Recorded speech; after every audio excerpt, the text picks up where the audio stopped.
Hello everyone, welcome back. मैं ज्योति शर्मा इस video में आपके साथ विलियम शेक्सपियर की फेमस ट्रेजेडी मैकबेथ डिस्कस करूंगी। इस वीडियो के अंदर हम कवर करने वाले हैं सबसे पहले तो मैकबेथ के जो मेन कैरेक्टर्स हैं उन्हें, यानी इन कैरेक्टर्स को सबसे पहले हम जानेंगे क्योंकि कहानी को समझने के लिए पहले पात्र जानने बहुत ज़रूरी है। सेकंड, कहानी या प्लॉट आप कह सकते हैं, उसे समझेंगे। फिर इस कहानी या इस प्ले के कौन कौन से थीम्स निकल कर आ रहे हैं वो भी हम डिस्कस करेंगे, स्टोरी से रिलेट करते हुए, कैरेक्टर से रिलेट करते हुए। ओके, देन कुछ की पॉइंट्स हैं जिन पर आपको बहुत ज़्यादा ध्यान देना है, एग्जाम में आपके लिए हेल्पफुल रहेंगे। और फिर करेंगे हिस्टोरिकल कंटेक्स्ट की बात। ये हिस्टोरिकल कंटेक्स्ट जब आप पढ़ेंगे ना तो आपको रियलाइज होगा कि मैकबेथ जो स्टोरी है, ये जो प्ले है, इस प्ले के अंदर बहुत सारी घटनाएं और बहुत सारे चरित्र सच में ही थे, वास्तव में ही थे, लेकिन उन्हें किस तरीके से शेक्सपियर ने यूज किया है, कैसे उसे मॉडिफाई किया है, ये हम हिस्टोरिकल कंटेक्स्ट वाले पोर्शन में पढ़ने वाले हैं। तो वीडियो पर लास्ट तक आप मेरे साथ बने रहिए। थोड़ा सा वीडियो लंबा जरूर होगा लेकिन वैल्यूएबल बहुत ज्यादा है। एक बार आप इसे देख लेंगे ना तो मैकबेथ से रिलेटेड बहुत सारे प्रॉब्लम्स जो है वो आपकी सॉल्व हो जाएंगी, बहुत सारे क्वेश्चन जो है वो आपके सॉल्व हो जाएंगे। तो देर नहीं करते, सबसे पहला फर्स्ट स्टेप उठाते हैं, कैरेक्टर्स पे चलते हैं। देन जैसे ही कैरेक्टर्स हो जाएंगे हम प्लॉट करेंगे, देन थीम की points, after that historical points. Macbeth देखिए, ये जो प्ले है इसमें ट्रेजिक हीरो है, और ट्रेजिक हीरो इट मींस एक ऐसा हीरो, एक ऐसा पर्सन जिसके कैरेक्टर के अंदर कुछ ट्रेजिक फ्लॉज होते हैं, कुछ कमियां होती हैं जिसकी वजह से वो ट्रेजेडी का शिकार हो जाता है। और ऐसा ही सेम मैकबेथ के साथ में होता है। तो ये है ट्रेजिक हीरो। अब इसकी हम पोजीशन जान लेते हैं कि ये आखिर क्या है। ये डंकन की आर्मी में जनरल है हमारी इस कहानी के अंदर। हाँ, और हिस्टोरिकल कंटेक्स्ट में आप देखना मैकबेथ वास्तव में हुआ था, मैकबेथ था, और वो क्या था वो मैं आपको हिस्टोरिकल कंटेक्स्ट में बताऊंगी। ये जनरल था डंकन की आर्मी में। डंकन से भी हम मिलेंगे, वो राजा हैं, लेकिन पहले हम कुछ कैरेक्टर्स को समझ लेते हैं जहां से कहानी जो है हमारी शुरू होगी। जनरल के साथ साथ ये थेन भी हैं, और थेन कहाँ के हैं? ये हैं ग्लेम्स के। ग्लेमिस ये पूर्वी स्कॉटलैंड का एक छोटा सा गांव है। अब थेन को आप समझ लेंगे ना तो आपको समझ में आ जाएगा कि ये किस पोजीशन का आदमी है। एक्चुअली थेन एक उपाधि है जो किंग के द्वारा दी जाती है। जब कोई आदमी अपनी मिलिट्री सर्विसेज राजा को देता है तो राजा बदले में उसे धरती का एक हिस्सा देता है, वहां का मालिक बना देता है। तो मैकबेथ को भी ग्लेम्स का मालिक बना रखा है राजा ने, वहां के थेन है ये एक उपाधि है। ओके, ग्लेम्स पूर्वी स्कॉटलैंड का एक छोटा सा गांव है, तो आप समझ ही गए अच्छे तरीके से, एक तरह से जमींदार टाइप का इंसान है। ओके, और ये है lady Macbeth. She is wife of Macbeth and deeply ambitious, lust for power and position, she has ruthless character. हाँ, ये इस तरह की लेडी है। कहानी को जब आप पढ़ते जाएंगे ना तो आपको नफरत होने लगेगी इस औरत से। तो चलिए एक और मेन कैरेक्टर से मिलवाती हूँ आपको। ये है बेंको। बेंको ये भी जनरल है डंकन की आर्मी में, मैकबेथ का फ्रेंड भी है। तो ये भी एक मेन कैरेक्टर के रूप में सामने आएगा। जैसे ही कहानी शुरू होगी ना सबसे पहले मुलाकात होगी आपकी बेंको से और मैकबेथ से। और ये है उनके बेटे फ्लिंस। ठीक है, इसके बाद में अब मिलेंगे हम राजा से।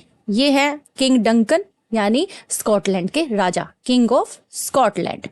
स्कॉटलैंड के ये जो राजा है बहुत ही नोबल नेचर के हैं, फार साइटेड हैं, दूर की देखने वाले, दूरदर्शी, अपनी प्रजा के बारे में बहुत अच्छा सोचने वाले। इनके दो बेटे हैं, एक का नाम है माल्कम और दूसरे का नाम है डोनाल्डवेन। ये जो माल्कम है ये बड़ा बेटा है और ये है छोटा बेटा। इन दोनों के बारे में भी स्टोरी के अंदर आपको देखने को मिलेगा। इनका थोड़ा सा कम है रोल, लेकिन माल्कम का रोल बहुत ही ज्यादा मेन है, और ये हिस्टोरिकल कंटेक्स्ट में भी आपको इस कैरेक्टर के बारे में बहुत इंपॉर्टेंट बात पता लगने वाली है। मैं बार बार आपसे कह रही हूँ वीडियो को स्किप मत करना क्योंकि बहुत वैल्यूएबल वीडियो है ये आपके लिए।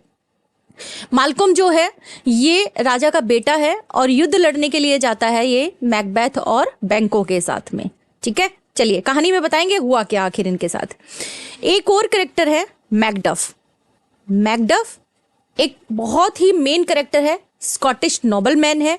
मैकबेथ के राजा बनने का ये हमेशा से विरोध करता आया है, स्कॉटलैंड के लिए बहुत वफादार है। यहाँ लेडी मैकडफ और सन भी है, यानी मैकडफ का परिवार है एक छोटा सा, एक बीवी है, एक उनका बेटा है। बेटे का नाम प्ले के अंदर मेंशन नहीं है, तो ये भी मेन रोल में है। और उसके बाद थोड़ा सा वियर्ड लगेगा आपको, लेकिन हाँ विचेस भी हैं इसके अंदर। यानी चुड़ैल। 3 विचेस हैं जो कि बात कर रही हैं। और चलिए कहानी भी हम यहीं से शुरू कर लेते हैं, ज़्यादा देर नहीं करते। कहानी लगभग यहीं से शुरू हो जाती है कि 3 विचेस आपस में बात कर रही हैं। बैकग्राउंड के अंदर स्कॉटलैंड का आयरलैंड और नॉर्वे के साथ में युद्ध चल रहा है। स्कॉटलैंड के ऊपर आक्रमण कर रखा है नॉर्वे ने, जैसा आमतौर पे करता रहता था। तो स्कॉटलैंड युद्ध जीत चुका है। ये तीनों बात कर रही हैं, तीनों बहनें हैं चुड़ैलें, तीनों सिस्टर्स हैं, वियर्ड सिस्टर्स।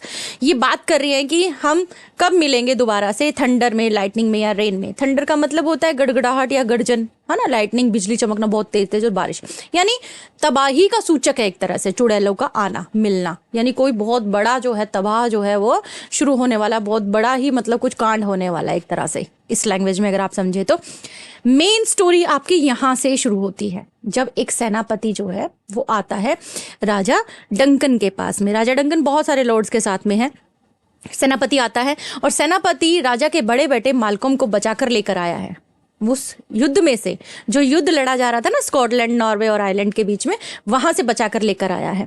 तो वहां से लेकर आकर और फिर कह रहा है, एक मैसेज और दे रहा है कि सर हमारी आर्मी जो है वो जीत गई है। मैकबेथ और बेंको ने बहुत ही बहादुरी से लड़ाई लड़ी है। ये अपनी बात पूरी ही करता है कि इतनी देर में थेन ऑफ रॉस आ जाते हैं। थेन जिस वर्ड को हम बहुत अच्छे से समझ चुके हैं, रॉस कोई जगह है, तो थेन ऑफ रॉस इन्हें कहा गया है। थेन ऑफ रॉस आते हैं एज ए मैसेंजर बन के। वो कहते हैं कि माय लॉर्ड, थेन ऑफ काउडोर जो हैं वो गद्दार निकले। एक और जगह है जिसका नाम है काउडोर, वहां के थेन जो है वो गद्दार निकले। वो जाकर नॉर्वे की सेना के साथ मिल गए और हमारे खिलाफ लड़े। तो राजा को गुस्सा आ जाता है। राजा कहता है कि ये आदमी तो हमारा था, यानी लॉयल तो ये हमारे लिए होना चाहिए, और जाकर दुश्मन से मिल गया। तो अपने बेटे माल्कम को आदेश देते हैं कि जाओ उसे फांसी पर चढ़ा दो। ठीक है। उधर युद्ध खत्म करके मैकबेथ और बेंको जो है वापस लौट रहे हैं, और वापस लौटते वक्त बात करते हुए आ रहे हैं, जैसे 2 योद्धा आपस में बात करते हैं जब युद्ध खत्म हो जाता है, तो कि कैसा युद्ध रहा, ये सब कन्वर्सेशन चल रही है। बहुत मोस्ट इंपॉर्टेंट स्पीचेस जो है वो इनके बीच में अभी हाल फिलहाल नहीं चली हैं। यहाँ जब ये आ रहे हैं ना लौट कर, तो इन्हें विचेस मिलती हैं रास्ते में, और ये विचेस जो हैं वो करती हैं प्रोफेसी, इट मीन्स भविष्यवाणी। सबसे पहले मैकबेथ के बारे में कहती हैं, पहली तो कि ग्लेम्स के जो थेन है उसकी जय हो, यानी मैकबेथ की जय कर रही हैं। दूसरी कह रही है थेन ऑफ काउडोर की जय हो, यानी आप काउडोर के थेन बनेंगे, एक तरह से ये इंडिकेशन दे रही हैं। थर्ड में कहती हैं कि जय हो मैकबेथ की, जो कि आने वाला भविष्य का राजा है, यानी तू राजा भी बनेगा, विच के अकॉर्डिंग अगर देखा जाए तो। अब ये सुन के बेंको को बड़ा अजीब सा लगता है। बेंको कहता है यार ऐसे थोड़ी ना हो सकता है, काउडोर का तो थेन ऑलरेडी है, ये थेन कैसे बनेगा। मीन्स इसके माइंड के अंदर ना ये चीजें चल रही हैं। तो वो विचेस को बोलता है कि चलो ठीक है, तो फिर मेरे बारे में भी भविष्यवाणी करो। तो उसके बारे में भी भविष्यवाणी करते हैं कि भाई मैकबेथ के जितना महान तो नहीं, लेकिन महान रहोगे, बहुत खुश रहोगे, तुम्हारी आने वाली जो जनरेशन है वो राजा बनेंगी। तो यहाँ पे बेंको के वंशज को भी उन्होंने राजा होने की बात कही है। अब ये कन्वर्सेशन चल रही है, तो मैकबेथ और बेंको भी आपस में डिस्कस करते हैं कि देखिए क्या बोल के गई हैं, ऐसा कुछ हो सकता है क्या। इतनी ही देर में थेन ऑफ रॉस आ जाते हैं एज ए मैसेंजर, यानी राजा का मैसेज लेकर आए हैं और कह रहे हैं कि मैकबेथ तुम्हें थेन ऑफ काउडोर की उपाधि दे दी गई है।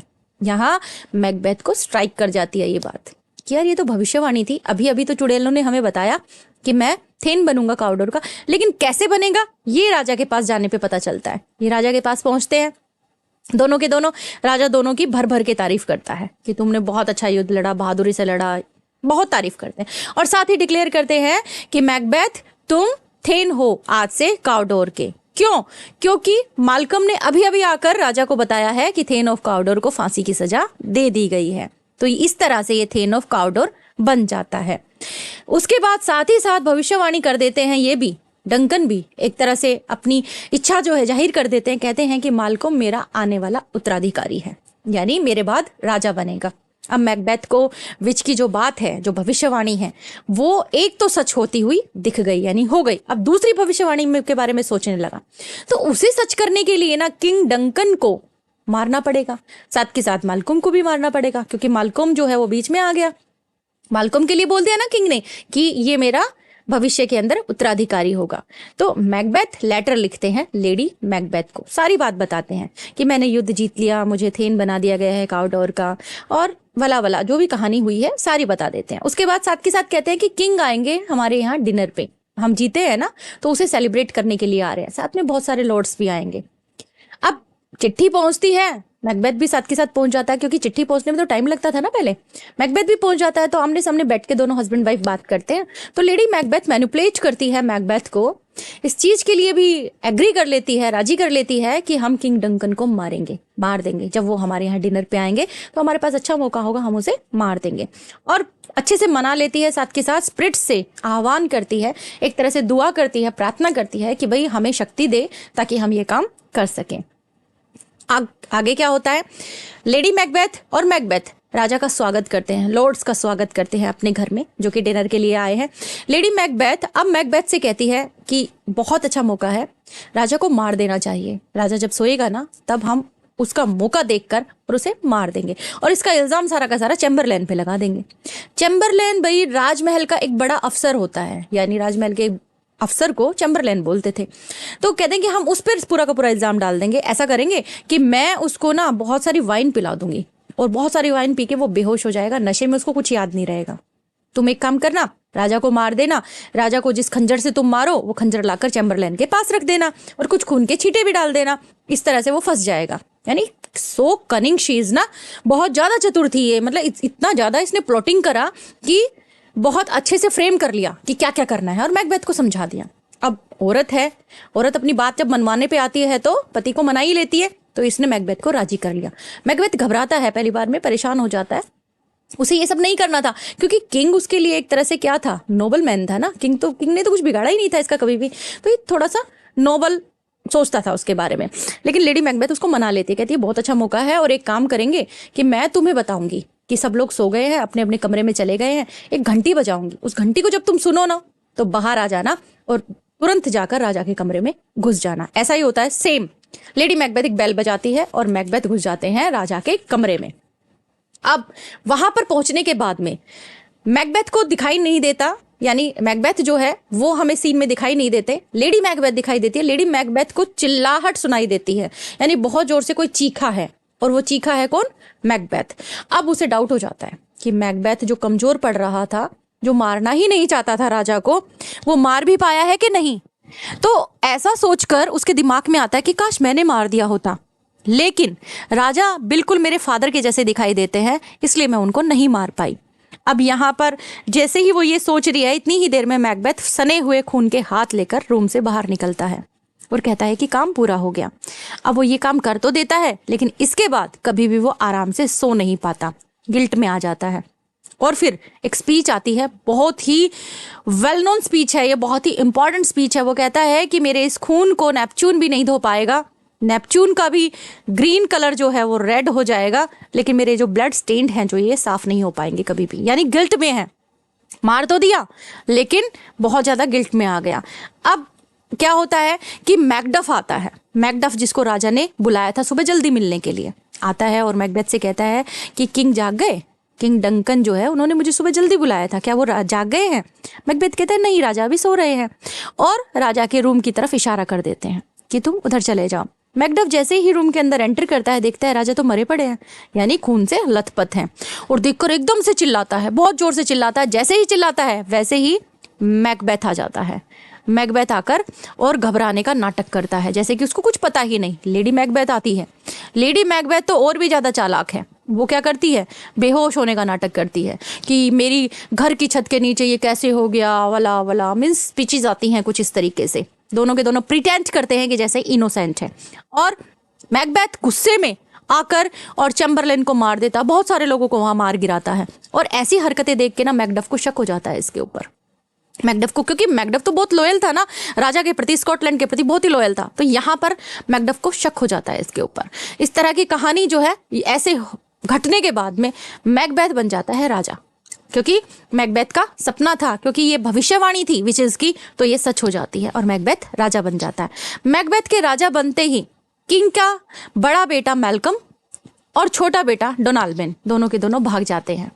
मैल्कम चला जाता है इंग्लैंड, याद रखिएगा, क्योंकि ये इंग्लैंड में जाकर और प्लॉटिंग करेगा, तो इंग्लैंड ये चला जाता है मैल्कम, और डोनाल्डबेन जो है ये आयरलैंड भाग जाता है।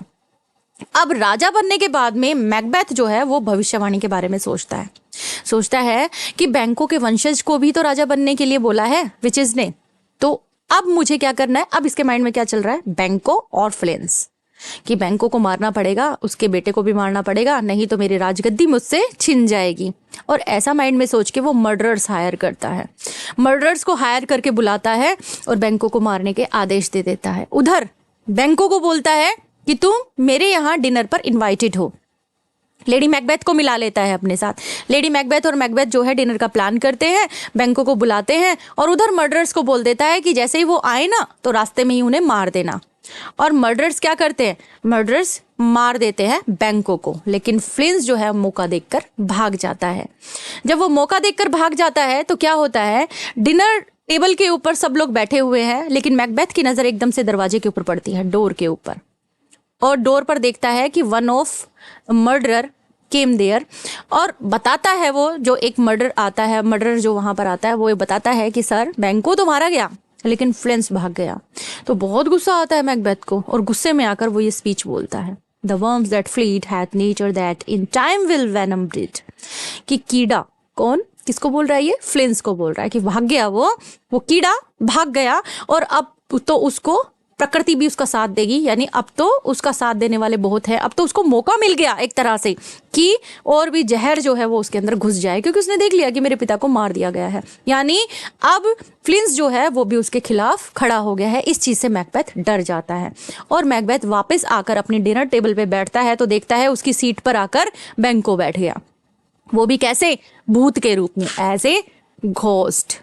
ओके और इस घोस्ट को देखकर मैकबेथ जो है वो पागलों जैसी हरकतें करने लगता है, यानी हक्का बक्का रह जाता है और उल्टी सीधी हरकतें करने लगता है। और इन उल्टी सीधी हरकतों से ओवरकम करवाती है लेडी मैकबेथ, यानी अब बातें बनाती हैं। जो और गेस्ट बैठे हैं ना उनको बोलती है कि कभी कभी ऐसा हो जाता है, ये परेशान हो जाते हैं, इस तरह से बोल देते हैं, ये वो, इस तरीके से बात बनाती है और बातों को क्लियर करती है। अब यहाँ पे मैकबेथ और लेडी मैकबेथ जो है वो आपस में बात करते हैं, जब मतलब सब लोग चले जाते हैं ना तब ये बात करते हैं। ये कहते हैं और तो सब ठीक है, कोई बात नहीं, फ्लिंस की तो देखी जाएगी, लेकिन मैकडफ वो भी तो प्रॉब्लम है, वो तो कोर्ट से दूर रह रहा है। वो कहते हैं कि वो तो कोर्ट से दूर रह रहा है, हो सकता है उसके माइंड में कोई प्लॉटिंग चल रही हो, मेरे खिलाफ कुछ ना कुछ षड्यंत्र रच रहा हो, वो क्या किया जाए उसका। तो वो कहता है लेडी मैकबेथ को कि मैं अब खून में लथपथ हो चुका हूँ, मतलब मैंने इतने सारे मर्डर कर दिए, मैं खून में लथपथ हूँ और इतनी दूर निकल गया हूँ, यानी अपना जो मेरा जो एम है उस पर इतना दूर निकल गया हूँ कि अब मैं वापस नहीं लौट सकता। जितना मुश्किल था ना मेरे को इस रास्ते पे चलना, उतना ही मुश्किल है मेरा वापस लौट कर आना। कहने का मतलब क्या है, यानी ये राजा बने रहना चाहता है और उसके लिए कितने ही लोगों को मार चुका है और आगे मारे भी गा, ये इसका सोचना है। अब मैकडफ के बारे में जब उसको टेंशन होती है तो लेडी मैकबेथ को कहता है कि मैं जाकर विचेस से मिलूंगा और अपनी भविष्यवाणी जानूंगा, आगे उनकी भविष्यवाणी जानूंगा, अपने भविष्य के बारे में जानूंगा। वहां जाता है तो जादू टोने की देवी जो है उधर हैकेट है, जादू टोने की देवी जिसको कहा गया है, वो विचेस से बात कर रही होती है कि तुम लोगों ने मेरी परमिशन के बिना इतना सब कुछ मैकबेथ को क्यों बता दिया। तो वो कहती है कि अब की बार ना मैकबेथ को मिलने के लिए तुम में से कोई नहीं जाएगा, बल्कि मैं 3 भूतों को भेजूंगी। अब वो 3 भूत आते हैं मिलने के लिए, उसमें एक तो होता है ये कटा हुआ सिर, एक खून से लथपथ लड़का, और तीसरा ये होता है जिसने मुकुट पहना होता है, हाथ में एक प्लांट लिया हुआ होता है। ये तीनों मिलते हैं, तीनों अलग अलग भविष्यवाणी करते हैं। जो तैरता हुआ सिर है वो तो कहता है कि बी वेयर मैकडफ, मैकडफ से बचकर रहना, क्योंकि मैकडफ इसका सर काटने वाला है, इसका सर जो है धड़ से अलग कर देगा। तो ये सिंबल है एक तरह से, है ना, आप इस चीज को समझ लेना, ये सिंबल है, ये चीज इंडिकेट कर रही है कि यहाँ पर मैकडफ जो है वो मैकबेथ का सर जो है धड़ से अलग कर देगा। ये ब्लड स्टेन्ड जो बॉय है छोटा सा, ये क्या कहता है, ये कहता है कि कोई भी ऐसा इंसान जो औरत से जन्म लिया है तुझे हार्म नहीं कर सकता मैकबेथ। ये सुन के इसको थोड़ा रिलैक्सेशन होता है, हर इंसान औरत से ही जन्म लेगा, हर आदमी औरत के गर्भ से ही तो पैदा होता है, तो कहते हैं कि कोई भी जो औरत से जन्म लेगा ना वो तुझे नहीं मार पाएगा। तो मैकबेथ को थोड़ा सा रिलैक्सेशन हो जाता है। एक थर्ड वन कहता है कि मैकबेथ तुम्हारी जो सत्ता है ना, डंशियंस जो है ना, ये तब तक ध्वंस नहीं होंगे जब तक कि जो ब्रिनाम के जो वुड हैं, ब्रिनाम के जो जंगल हैं वो तुम्हारी तरफ नहीं बढ़ेंगे। यानी ब्रिनाम के जंगल जब तक महल की साइड नहीं आएंगे तब तक तुम्हें कोई नहीं हरा सकता। और ऐसा कहकर ये तीनों तो चले जाते हैं, लेकिन एकदम से बैंको का भूत आ जाता है। उसके हाथ में होता है एक मिरर लिए हुए आता है, और साथ में कुछ और राजा भी आते हैं क्राउन पहने हुए। वो सारे के सारे भूत हैं, 8 लोग होते हैं इस तरह से। और लास्ट में आता है बैंको के हाथ में होता है एक मिरर। अब मैकबेथ ये सोचकर ना अचरज में पड़ जाता है, और अचरज में पड़ा हुआ वो विचेस से पूछता है कि इन सब का क्या मतलब है, और विचेस डांस करती हुई गायब हो जाती है, उसे कुछ नहीं बताती। इस तरीके से एक लॉर्ड जो है एंट्री करता है, और वो आकर बताता है कि मैकडफ इंग्लैंड भाग गया। अब यहाँ मैकडफ जो है इंग्लैंड चला गया, लेकिन लेडी मैकडफ यहीं है, उसका बेटा भी यहीं है। अब मैकबेथ क्या कहता है, मैकबेथ मर्डरर्स को फिर से हायर करता है और कहता है कि जाओ लेडी मैकडफ को और सन ऑफ मैकडफ को मार डालो। जाते हैं, और यही होता है कि लेडी मैकडफ को भी मार दिया जाता है और उसके बेटे को भी मार दिया जाता है। उधर क्या होता है इंग्लैंड में, उधर इंग्लैंड के अंदर मैकडफ जो अभी अभी पहुंचा है वो मैल्कम से मिलता है। कहाँ पर, जो राजा है ना एडवर्ड, उसके महल के बाहर, यानी किंग एडवर्ड के बाहर, महल के बाहर मिलता है। आपस में बात करते हैं, स्कॉटलैंड के बारे में बात हो रही है। अब मैल्कम को थोड़ा सा कम विश्वास है मैकडफ पे, क्योंकि मैकडफ अपने बीवी और बच्चों को तो वहीं छोड़ आया पीछे। भाई अगर ये वफादार होता तो दोनों को, अपने परिवार को साथ में लेके आता, वहां दुश्मन के पास में छोड़कर नहीं आता ना। तो मैल्कम को थोड़ा डाउट होता है, लेकिन मैल्कम क्या कहता है, मतलब उसकी परीक्षा लेने के लिए क्या कहता है कि मैं एक ऐसा राजा बनूंगा कि स्कॉटलैंड पे बहुत अत्याचार करूंगा, बहुत ही बेकार बनूंगा, मतलब इस तरीके से बातें करता है। मैकडफ एकदम से चिल्ला उठता है ये सुन के, और स्कॉटलैंड के लिए प्रेयर करने लगता है कि भगवान मेरे स्कॉटलैंड को बचाए, मींस कुछ इस तरीके से। तो मैल्कम को यहाँ पे श्योर हो जाता है कि ही इज अ लॉयल, ये एक लॉयल है, एक वफादार है। दोनों आपस में एक दूसरे के साथ में मिल जाते हैं, और ये अब प्लानिंग करते हैं कि इन्हें किस तरीके से स्कॉटलैंड के ऊपर चढ़ाई करनी है और कैसे उसको, मैकबेथ को हराना है। इतनी ही देर में यहाँ पर आ जाते हैं thane of Ross. Thane of Ross as a messenger बनकर आते हैं। वो यहाँ पर फाइनली आके बताते हैं कि मैकडफ तुम्हारी बीवी और बच्चों को मार दिया है मैकबेथ ने। अब मैकडफ को और रीजन मिल जाता है मैकबेथ के ऊपर हमला करने का, यानी मैकबेथ को जान से मारने का, क्योंकि इसके परिवार को मार दिया, तो इसलिए अब इसको और भी ज्यादा गुस्सा है। अब यहाँ पे जो किंग है ना, किंग एडवर्ड इनको 10,000 सैनिक देते हैं। 10,000 सैनिक इनके साथ रवाना करते हैं, और रवाना करके और इनको कहते हैं कि तुम जाओ और युद्ध जीत कर आओ। इस तरीके से ये उधर से रवाना हो जाते हैं। लेकिन महल में क्या चल रहा है देखिए, महल में लेडी मैकबेथ जो कि अब महारानी बन चुकी थी, उसे नींद में चलने की बीमारी लग जाती है।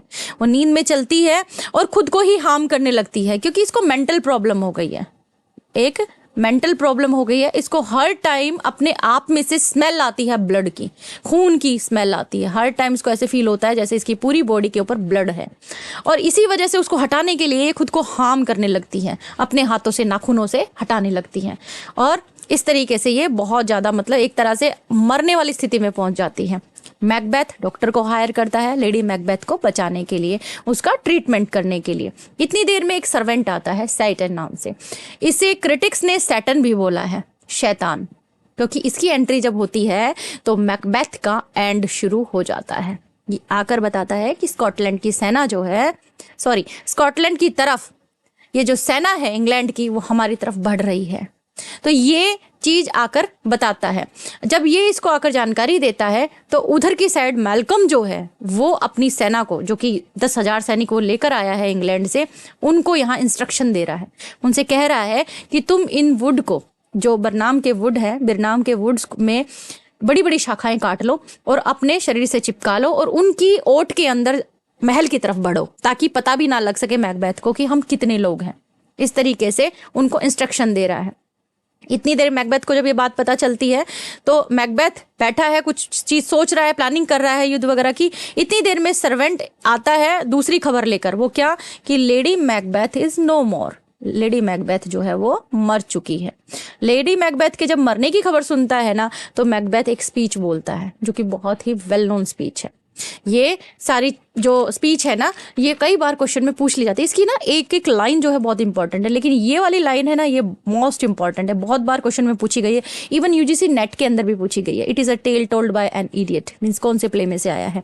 तो इसका मतलब है कि जीवन जो है ना, लाइफ जो है, ये चलती फिरती परछाई है, और एक बेचारा खिलाड़ी यानी हम लोग, हम जो प्लेयर्स हैं, हम जो आए हैं इस दुनिया में इस रंगमंच पे अपना अपना रोल प्ले करने के लिए, वो लोग क्या करते हैं, आकर अपनी स्पीच बोलते हैं, अकड़ते हैं, घंटों चिल्लाते हैं, और फिर हमारी जो आवाज है उसको कोई नहीं सुन पाता, यानी हम मर जाते हैं।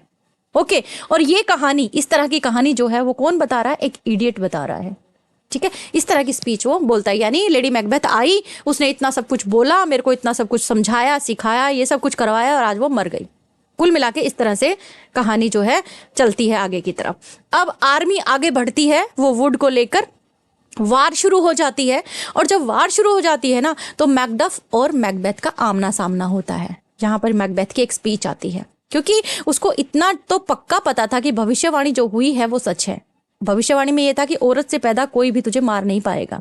तो ये क्या कहता है, ये इसको कहता है मैकडफ को कि तू भी तो औरत से ही पैदा है, तू मुझे कैसे मार पाएगा। यानी इससे डरता नहीं है वो कहता है कि तुम भी तो औरत से ही जन्म लिए हो, तो मुझे मतलब तुमसे डर नहीं लगता।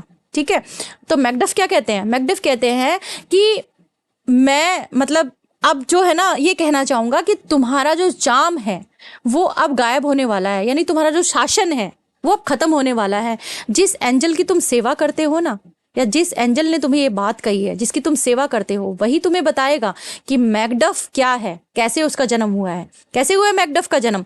मैकडफ कहता है कि मेरा जन्म प्री मैच्योर था, यानी मेरी माँ के वूम से, मेरे माँ के गर्भ से मुझे काटकर बाहर निकाला गया था, अनटाइमली रेप्ड। अनटाइमली यानी जिसका टाइम अभी पूरा भी नहीं हुआ था, यानी पूरी तरह से पका भी नहीं था। इट मीन्स पूरी तरह से बच्चा जब अच्छे से तैयार भी नहीं हुआ था, टाइम भी नहीं हुआ था। 9 months लगते हैं ना डिलीवरी में, कि 9 months भी कंप्लीट नहीं हुए थे कि उससे पहले इसकी माँ की डेथ हो जाती है, और उस माँ के शरीर में से पेट को काटकर इस बच्चे को बाहर निकाला जाता है, जो है मैकडफ।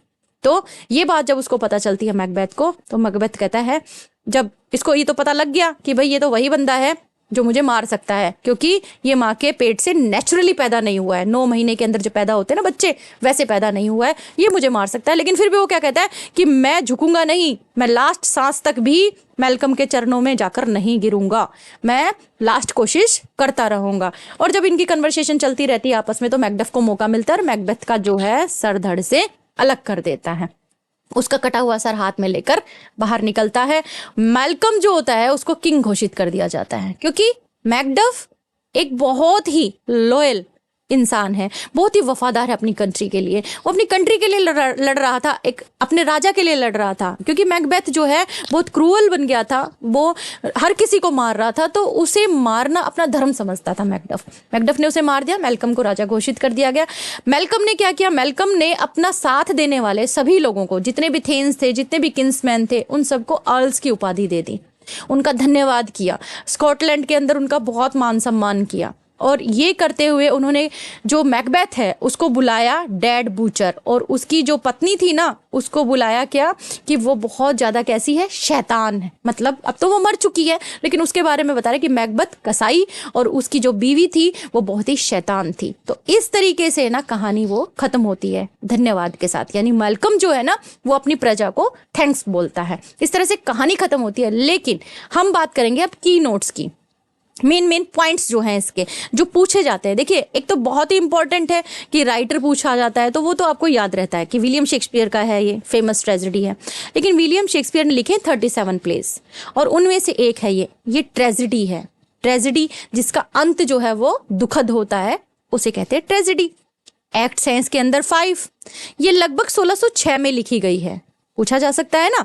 फर्स्ट परफॉर्मेंस भी पूछ लेते हैं कि पहली बार पब्लिक परफॉर्मेंस कब हुई इसकी, तो पहली बार इसकी पब्लिक परफॉर्मेंस हुई थी किंग जेम्स के दरबार में, किंग जेम्स के सामने, दिसंबर 1606 में। याद रखना इस नाम को, किंग जेम्स, क्योंकि हिस्टोरिकल कंटेक्स्ट में किंग जेम्स के बारे में बात करने वाले हैं हम। इसी से रिलेट है ये पूरी की पूरी कहानी। पब्लिश हुई थी 1623 में। देखिए, याद रखिएगा कि लिखी गई थी 1606 में, फर्स्ट परफॉर्मेंस हुई थी 1606 में, लेकिन 1623 में पब्लिश हुई थी शेक्सपियर के फर्स्ट फोलियो में। ओके, और इस कहानी का ओरिजिनल सोर्स माना जाता है रैफेल हॉलिंस्टैड की chronicles of England, Scotland and Ireland 1577 का वर्क।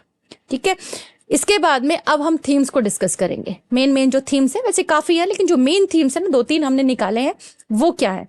पहला तो है एम्बिशन, इसका सबसे बड़ा थीम है, इसका मेन थीम, जो कि मैकबेथ के कैरेक्टर में और लेडी मैकबेथ के कैरेक्टर में आपको देखने को मिलेगा। दोनों के दोनों बहुत ज्यादा एम्बिशियस है, और ये जो एम्बिशियन है ना, होना बहुत अच्छी बात है, एम्बिशियस होना बहुत अच्छी बात है, लेकिन एम्बिशियंस का बहुत ज्यादा हो जाना उनको गलत रास्ते पर ले गया। पूरी कहानी का जो है ना मेन जो है रीजन वो एम्बिशन बन गया। Okay, guilt and conscious. Guilt and conscious क्या है कि मैकबेथ गिल्ट में आ जाता है, उसको भूत दिखाई देने लगते हैं। हाँ, guilt and conscious lady Macbeth के साथ भी है। उसको स्लीप वॉक की प्रॉब्लम हो जाती है, नींदों में चलने लगती है, उसको अपने पूरे शरीर में से खून की स्मेल आती है, अपने आप को हार्म कर लेती है। तो ये भी इसका थीम एक निकल के आता है। और third one is madness. Madness क्या है? मैडनेस है कि लेडी मैकबेथ है ना, ये लास्ट तक ऐसी कंडीशन में पहुंच जाती है कि पागलपन के इसको दौरे आने लगते हैं, खुद को ही मार लेती है, एकदम अपने आप को नोच लेती है, नाखूनों से अपने शरीर पे से ना ब्लड को साफ करती है। तो इस तरीके से इसके जो थीम है वो 3 हमारे सामने मेन निकल कर आए। वैसे और भी थीम्स है इसके। अब हिस्टोरिकल कंटेक्स्ट जान लेते हैं। ओके, हिस्टोरिकल कंटेक्स्ट का देखिए, मैं आपको एक चीज बताना चाहूंगी सबसे पहले तो, कि ये जो फेमस ट्रेजेडी है ना मैकबेथ की, ये एक्चुअली बेस्ड है इसकी खुद की ही लाइफ पर, based on his own life, है ना। लेकिन थोड़ा सा डिफरेंट है हिस्टोरिकल कंटेक्स्ट की अगर बात की जाए तो, हिस्टोरिकली एक्यूरेट नहीं है ये। इस प्ले में मैकबेथ और लेडी मैकबेथ है ना, ये किंग डंकन का मर्डर कैसल में करते हैं। मीन्स प्ले की अगर बात की जाए तो प्ले में तो ये कहाँ करते हैं? अपने कैसल में। लेकिन रियलिटी में मैकबेथ ने, जब मैकबेथ रियलिटी की बात बता रही हूं मैं आपको, रियल में मैकबेथ जब 39 ईयर्स का था, हाँ 39 साल का था, उस समय उसने युद्ध में किंग डंकन को मारा था और फिर खुद राजा बना था। और लगभग 1045 में इसने डंकन के फादर क्रीनन को भी मारा था, उनको भी हरा दिया था। और 1057 में, हाँ 57 के अंदर डंकन के बड़े बेटे मालकम ने इनको, यानी मैल्कम कैनमोर है उसका पूरा नाम, मैल्कम ने मैकबेथ को लुम्फानन की लड़ाई के अंदर मार दिया था। लुम्फानन की एक लड़ाई हुई थी, उसके अंदर 1057 में किसने मारा था? मैल्कम ने मारा था, है ना, मैल्कम। अब जबकि हम यहाँ पे क्या पढ़ते हैं? मैकडफ ने मारा है। तो थोड़ा सा चेंज है ना, थोड़ा सा चेंज है। रियलिटी तो है यही की यही, लेकिन चेंज है, ठीक है। अब मेन जो चीज जो निकल कर सामने आ रही है ना, वो क्या है? देखो, हिस्टोरिकल कंटेक्स्ट में जेम्स की जो आपको बात कह रही हूँ वो क्या है? विलियम शेक्सपियर ना किंग जेम्स से बहुत ज्यादा प्रभावित थे, और इसमें आपको किंग जेम्स से रिलेटेड ना बहुत कुछ देखने को मिलेगा। ये जो है ना मैकबेथ, इसके अंदर बहुत सारे एलिमेंट्स हैं जो जेम्स की किंगशिप को रिफ्लेक्ट करते हैं। कैसे? देखो, सबसे पहला तो क्या है कि यहाँ पे जेम्स जो है वो बैंको के ही वंशज हैं, और बैंको यहाँ पे करेक्टर लिया है ना, लिया है। तो ये जेम्स जो है उन्हीं के वंशज है, और शेक्सपियर ने इसको पोर्ट्रे किया है। तो एक तरह से इन्होंने क्या दिया है? होमेज दिया है, यानी श्रद्धांजलि जेम्स को दी है। उनके वंशज जो है, उनकी जो विरासत है, उनको श्रद्धांजलि दी है। दूसरा क्या है कि मैकबेथ के अंदर जो ये किंग जो है अपने हाथ में मिरर लेकर आया है ना, इसको भी है ना, कुछ स्कॉलर्स क्या कहते हैं? इसको स्कॉलर्स कहते हैं कि ये जेम्स ही था। कुछ स्कॉलर्स ये बात बोलते हैं कि ये जेम्स ही था जिसे शेक्सपियर दिखाना चाह रहे थे। और तीसरी बात क्या है, थर्डली क्या है कि जो विच क्राफ्ट वगैरह दिखाई गई हैं, ये जेम्स जो है ना, किंग जेम्स जो थे वो इन सब चीजों में बिलीव करते थे, सुपरनेचुरल में और विच क्राफ्ट में। तो इस तरीके से ये हिस्टोरिकली जो है रिलेट है, यानी कहानी जो है ना, एलिमेंट्स जो हैं वो हिस्टोरिकली रिलेट करते हैं। तो ये था हमारा वीडियो अगर आपको पसंद आया तो उसको लाइक ज़रूर कीजिए, शेयर कीजिए, चैनल को सब्सक्राइब ज़रूर कर लीजिए। Thanks for watching.